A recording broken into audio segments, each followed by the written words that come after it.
5 अगस्त 2025 की बात है। बिहार क्षेत्र का एक ज़िला लगता है दरभंगा। दरभंगा के सामने एक मेडिकल कॉलेज था।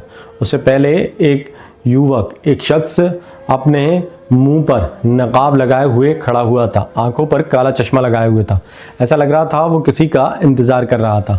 हॉस्टल के पास ही बीएससी सेकेंड ईयर का एक छात्र नीचे उतरता है और अपनी बाइक पर जैसे ही बैठने जाता होता है, तभी वो नकाबपोश अपनी जेब से बंदूक निकालता है और उस बाइक सवार को गोली मार देता है। गोली मारकर वो नकाबपोश जैसे ही भागने की कोशिश कर रहा था, इस दौरान पास खड़े छात्रों ने उस नकाबपोश को दबोच लेते हैं। वहीं घायल युवक उसी अवस्था में वहीं पर गिर जाता है जिसके गोली लगी थी।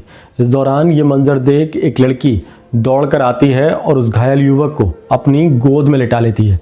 तभी उस युवक ने उसकी गोद में आते ही मौके पर दम तोड़ दिया था। ये मंजर देख लड़की अब पीटने वाले शख्स को देख रही थी। जब छात्र उस शख्स को पीट रहे थे तो उस लड़की की नज़र उस नकाबपोश पर पड़ती है। लड़की देखती है जो शख्स पिट रहा था वो असल में उस लड़की का पिता था और जो लड़का मर चुका था, जो लड़की की गोद में सर रखे हुए था और जिसके गोली लगी थी, वो असल में उस लड़की का पति था। ससुर ने अपने दामाद को गोली मारी थी, जिसके बाद सब लोग हैरान थे। कहानी यहाँ से शुरू होती है। एक लड़की होती है, उसका नाम तनुप्रिया झा था। वह सहरसा के बेनगा गांव की रहने वाली थी। उम्र उसकी 24 साल थी और वो बीएससी नर्सिंग की फर्स्ट ईयर की छात्र थी। इसके अलावा उसे एक लड़के से प्यार हो जाता है। पहले उससे दोस्ती होती है। तनुप्रिया को एक लड़के से दोस्ती हो जाती है। वो बीएससी सेकेंड ईयर का छात्र था। उसका नाम था राहुल कुमार मंडल।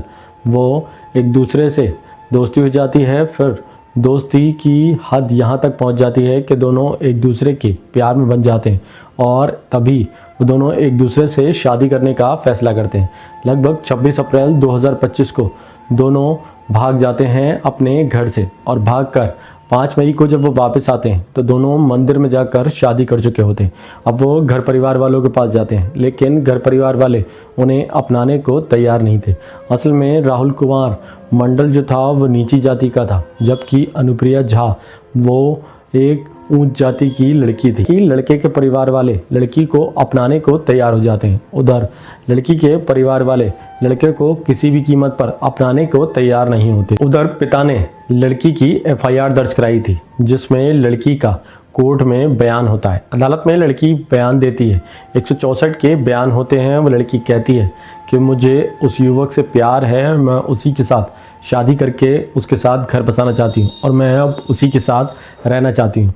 उधर पिता को बार बार ये लगने लगा था कि वो नीच जाति का लड़का उनका दामाद बन चुका है। परिवार वाले व रिश्तेदार उनको ताने मार रहे हैं, जिसके चलते उन्होंने ये सख्त कदम उठाया। अपने चेहरे पर नकाबपोश लगाकर वहां खड़े हो गए और लड़के का इंतज़ार करने लगे। चश्मा लगाकर और जेब में उन्होंने पिस्टल रखी। जब युवक जैसे ही हॉस्टल से बाहर आता है तब उन्होंने उस युवक पर फायर किया। उस युवक के गोली लगी और उसकी मौके पर वहीं मौत हो गई।